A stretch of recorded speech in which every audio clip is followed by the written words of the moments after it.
All right, let's go. David Cook in the house. We're here in fucking Santana. Oh shit, we're not supposed to cuss on this. We're here in Santana Row with our boy, and I've got my shades on at night, but I unfortunately have to take them off because, you know, we can't really be driving with nice sunglasses at night, huh? Yep, absolutely. How's everything going, man? Going well. It's pretty killer car here. It's like you really got it lit up. We got lit up like anything. I don't know if we're gonna get stopped today, but I'm pretty sure we probably might. If we do, I'll blame you. Yes, that's you know, Chief Blame Officer CISO blames me. Blame the vendor. Well, that's the job of the CISO, is to take the fall. Yeah, or I thought you wanted to blame me though. I'm not the CISO. Man, it's so good to see you. I can't believe I met you so long ago. You know that? It's been a couple of years now. Yeah, it's been a journey for you, for sure. I mean, it's different, right? Everyone that's out there, like, you know, you meet so many new people, especially doing in a cybersecurity job, right? I mean, it is truly different. Yeah, absolutely. So cybersecurity is definitely a very difficult job, and there's a lot of different types of ways, people look at cybersecurity. There's various CISOs. I think I classify CISOs in two categories. The ones that do the checkbox and the ones that actually know what they're doing. Mm-hmm. And they look at the actual technology to actually build a program that secures their environment. Do you think, like, the people that build those two different things, like, I mean, because I've seen all kinds of CISOs now. I've seen ones that, like, I feel like they just go to dinners. Yeah, it's hard to get me at a dinner. It's like... No, I mean, of course. But I get it. I know that some people just use the role to enable their presence and their brand. I think real CISOs don't worry about their brand. They worry about what they're trying to do and what their program is actually trying to accomplish. So speaking of which, what does an actual CISO actually do? Fair. I think for the most part, CISOs try to reduce risk as much as possible. There's no CISO out there worth their salt that say that, hey, I'll make sure that your company will never be compromised. You're never going to have any issues because I'm that good. Right. It's more like being ultra paranoid and building a program that reduces the risk by as much possible, and just assume the worst and build a program that can respond to the worst case scenario and just be prepared. But I think in a lot of cases, CISOs are also that person is becoming the fall person too. So it's really tough. You got a lot of stress with your role, trying to secure the company, but you also are limited with budgets. Go to market, just trying to push you to sell more products. So you're doing a lot of go to market stuff, and then a lot of times you lose sight of like what's the core of being a CISO. And me being a CISO is all about the technology and really building a way to defend your company, your clients, your customers from getting breached or their data accessed. And that's what I look at the most. I guess you're looking at it from like, there's the go-to-market. You mean like somebody wants to sell Sequoia as an example to a customer. Yeah, they want to sell Got it. I get it. I think it's important to have a presence, and that's what a trust center is for. But the core of my program does have that component that helps customers understand what we're trying to do to secure the company, but it should also have the component that actually give you the technical basis of why my company's secure and why we trust you. Makes sense. And like, do you think that the majority of people that are like trying to be in CISO roles, like, do they have like a firm understanding of this, or are they just trying to like get the free dinners? I think there's a lot of people don't understand what the role is, and I think that it really evolved before. CISOs used to be somebody reporting under the CIO, and they were just designated as the CISO, right? And then they may not even had the skill set to be a proper CISO. I think a real genuine CISO is someone that actually lived their respective area, maybe development or, network, something like that, have a core technical baseline to understand like what the topography looks like, and then they can make fair assessments. And then you work your way up, and then you actually get the business acumen and learning how to run the business and make it part of the business. And, and so I think CISOs is an evolution. You can't just say, hey, I'm going to be a CISO tomorrow, because I think you fail because you just don't have the right background. And you can start really technical, but there's also the business case. The business case of actually like running the business, making investments in the right area, making sure that you build a real secure platform. And it's not going to be the same every time. But you told me about this once, because you're like, Kunal, it's like there's people that can like go in and build the technical part, but they have to build the skills to communicate the business value or some sort of like extra, let's call it the extracurricular activities of being a Yeah, exactly. There's a lot of things that you have to do. You have to interact with clients, customers, your company. You got to get the trust from your engineers. So you have to be able to articulate well, understand the problem, and then build a solution that actually everyone can rally behind. Right. You can always build the most secure environment, but if no one wants to support it, there's always ways to circumvent security. So you definitely have to build those relationships with all different business units and all the people you work with. Like you had to do that. I mean, obviously you had to do that at Databricks, which you were at for like a really long time. Yeah. And then now you're at Sequoia. So did you have to like obviously build all those relationships again, right? Because yeah, you have to start all over. And then again, every problem is different. What worked at Databricks is not going to work for Sequoia. Yeah. So for Databricks, we were a SaaS platform, right, with 3 different public clouds and handling very, very, very sensitive data. Yeah. Sequoia, we handle a lot of very sensitive data, but we're directly working with employees of companies, and quite frankly, it's probably more difficult because you have the information of individuals' lives, like you can everything for sure. Right? SSNs I mean, like and all that SSNs, stuff. Yeah, and all that this, stuff. that, like it's and also the healthcare records too. Yeah, sure, technically we don't have access to that, but I argue that we do, and so you can infer things by communication. So you just assume that they are healthcare, but we don't. Serious business. Yeah. But you can make inference on information. So I treat everything at the highest level of security for all of the Sequoia clients. And we've had to like be built into that world. I mean, at least from a semantic perspective, I would say, because we have this very strong governance board, and even at dope.security, we have like a governance process to make sure that whatever tool we come in with, whatever system we start using, even just deploying to the cloud, we have to make sure that it passes a set of different people. Right. I'm sure you must have something semi-similar-ish, but more structured because you've been around for longer. Yeah, I do. And it's like when you came into Sequoia for the first time, like just because I've never been in this role that you're in before, like I would know the top 3 things I would do as a product manager. But what would you do as like a CISO? Like what were the top 3 things you did? For me, is identify the core assets and systems that I needed to protect, understand the framework and how how they were currently doing security, and then evolve and add areas. Like for me, I have a program that I like to build that have core components. I'd like to have a cyber offensive team. I think instant response is super important. Threat intelligence, ultra important. Having a technical team that can deploy all of these tooling and then work closely with like IT and engineering. You have a product security arm. And then finally, you have your compliance and risk. Like the internal product security. Yeah, exactly. And so you merge those all together and you build your program that way. And with smaller companies, you have to trade people and make sure that they're well-versed in different areas, and you evolve in that. But those are foundational parts of the program for me. And then you start talking about technology. Yeah, and like I think the technology aspect of it is almost like a secondary part to the actual, hey, tell me what's going on, and then from there figure out like, hey, how do we kind of secure it or lock it down? Right, exactly.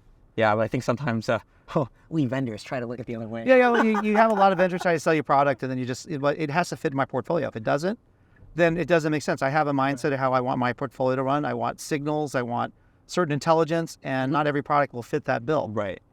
Well, you heard it here first. Not every technology fits our boy Cook's deal. But I mean, I think like when you came in, you pretty much had to learn the lay of the land, like make the relationships, foster the relationships. Because people, I mean, you were the new person on the block, right? Correct. Yeah, so again, you want to make sure you understand first before you make decisions. The first thing you do is you don't go roll in there and you just change everything. You have to kind of understand.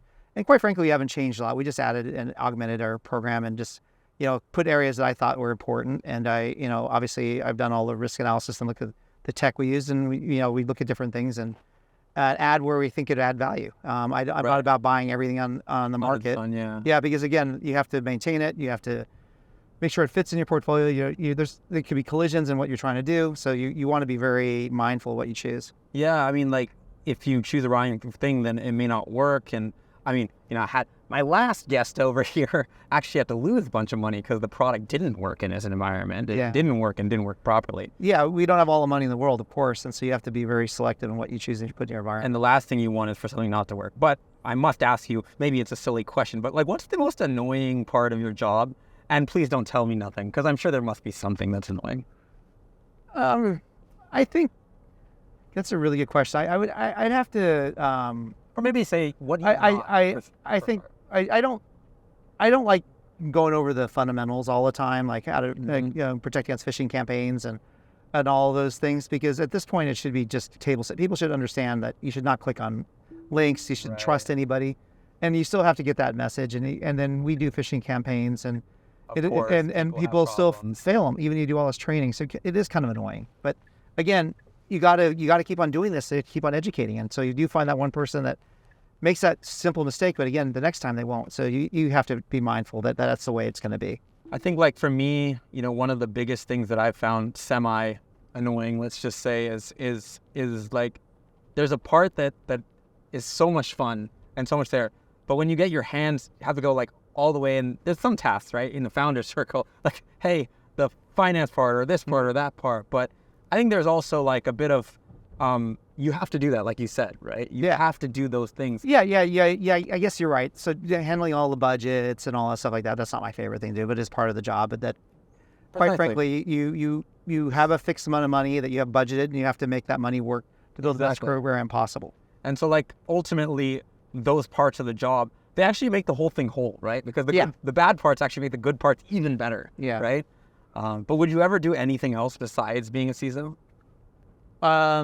I love what I do, and I think it's until it becomes not interesting, where there's no new problems or anything, then I probably will stop being a CISO. But as long as it's still challenging, then the threats keep on changing, the technology changes, that just keeps me going. I think that just invigorates me. For sure.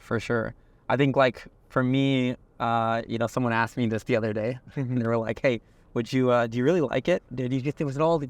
It's like, there's tough moments, right? There are always tough moments. But like when I think back to where I was 3 years ago, man, I wasn't that happy. I really wasn't. I'm much more happy now. Yeah, you definitely are a lot more happy doing your thing. Have a little less time, but so that's acceptable. Yeah. In fact, just the other day, like the sales George, who you met, he was like, Kunal, you're not allowed to get married. There's no way you're gonna. No weddings are in your cards the next 10, 15 years. Oh my gosh. But we'll hope you find time to do that. But it's important. Maybe not. But like you've seen kind of so many different companies out there. Like what separates the good ones from the bad ones? And I mean, I do mean it from a vendor perspective, because I think a lot of people appreciate that. I do. That's a good question. I think the product has to be, if you can't tell me what the product does within 2 sentences, then I'm not interested. That means you really haven't baked what your product actually does. Fair. And like, so you have to be directed, And then there's a lot of companies, I won't call them out, but they just give you the whole Chinese menu of stuff and say we do it all. Yeah. But quite frankly, if they say give you a Chinese menu, they don't do it all. And so it's an easy barometer to know what companies to work with. So I like directed, pointed solutions versus something that says I do it all for you. Right, like we called it the Indian buffet model. Yeah, exactly. They throw in a couple things that are not very good, but then the 2 or 3 things that you really want, those are decent, Yeah, exactly. But of course, if you go to like an a la carte restaurant, you're always going to find like the best creme de la creme. Yeah, exactly. Yeah, I mean, that's fair. I think for me, at least, I've always felt like I want to be proud of what I build. Yeah, and I think you should be. I think your approach is unique, and as you know, we've been friends for a while. I like the approach, and obviously there's a road ahead of you to get people to change the mindset on what the technologies are, and that's the tough part. Yeah, once you change the mindset, I think there's companies that have changed the way people think about things, and they're displacers, and Dope quite possibly might be one of those companies that will displace the thought process. And so that would be so amazing. Yeah, I mean, I think like as we go along and as you kind of grow, like, do you feel like the CISO gig that you're in now helps you for the next one? Is that like I think it's evolving. This is my 2nd CISO job and my 4th head of security job. And by the way, those are fundamentally different, right? Yeah. I started as a director and head of security, not really part of the C-suite. Once you enter the C-suite, it makes a huge difference in your impact, because then you start dealing with the board. You're dealing with stock prices. When you say like deal with the board, what do you? Exactly. Well, you report back to the board and make sure that the board really has the confidence that you are securing their investment or investment of the company, and have a program. And they also need to be impartial, making sure that you have really covered all the different areas. So there's always an audit committee, and it's very interesting. But sometimes you find yourself building a program to make sure the board's happy. And so I think that's the big difference between having a board and having a private company, which Sequoia is. You can do what's right for the clients directly. You have no share value to worry about. You want your motives are to make sure your clients are protected. And you're not really like trying to focus on sort of like the high. I mean, it's like for me, everyone always says, "Oh yeah, but does it have like AI in it?" I'm like, guys, like there's it's a tool, yes, but you should have to use the tool in the right contextual way that makes sense for your customers. Just saying that the next cyber vendor has AI doesn't really like. No, it means squat to me because AI is all based on data, and your data is not accurate or properly parsed Yeah. or yeah, it's like it doesn't matter. Like you can train AI with the wrong information, would make it even worse if you trust something that doesn't actually understand what your business case are actually threats and things like that. So I think that's to me that's fool's gold. You have to understand what the methodology is, train your models properly, and then I think the AI becomes more useful. But again, it can't just be the silver bullet. Yeah. I mean, so when you look at these people, because there's so many people actually that ended up reaching out to me, which I'm blessed. I didn't really think that this thing was gonna take off like an airplane. Right. But a lot of people asked me like, how did these people get into cybersecurity? Which is, I mean, everyone has their own story and background, but like for you, come on, Tesla, don't get too angry there. Slow down, full self-driving. But like, what made you really go into the CISO world?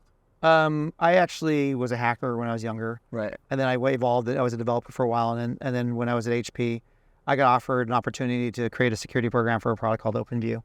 And then it was a product that managed all of the systems remotely. So treasure trove for hackers. So I started understanding that the technical aspects, but I didn't know how to sell the program, and went back to grad school, got a master's in it. And then I realized I wanted to run my programs. Oh, wow. So I jumped to a startup. I did 2, and then I did a couple. Did Blue Coat, and then Blue Coat. Yeah, the Jive, which is a publicly traded company, and then obviously Databricks is pre-IPO, and then it was a great ride. And so I enjoy building programs. I think that's where my sweet spot is, starting from scratch and building a viable program.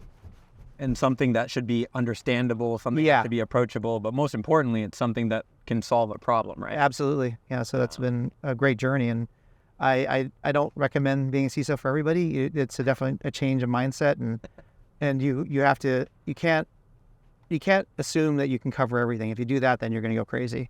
You just have to have a plan. I said the same thing when somebody asked me, "Hey, I found a company." I'm like, guys, not everyone should found a company. Yeah, it's not like the best thing in the world, Sometimes absolutely and it's also not what everyone should be doing either, right? I mean, it's like a very different track, and honestly, sometimes it can be a little stressful. Yeah, for you. Yeah, definitely. Because you have to make sure everyone's secure and working properly. And hey, if there's a problem, it can cause a big problem, right? Yeah, it's not gonna be a small problem anymore, which totally makes sense. Do you think that like when you're looking at kind of the next phase or next stage of what you're doing, like, is it about maintenance? Have you put in the procedures and plans that you have, or is there work to go?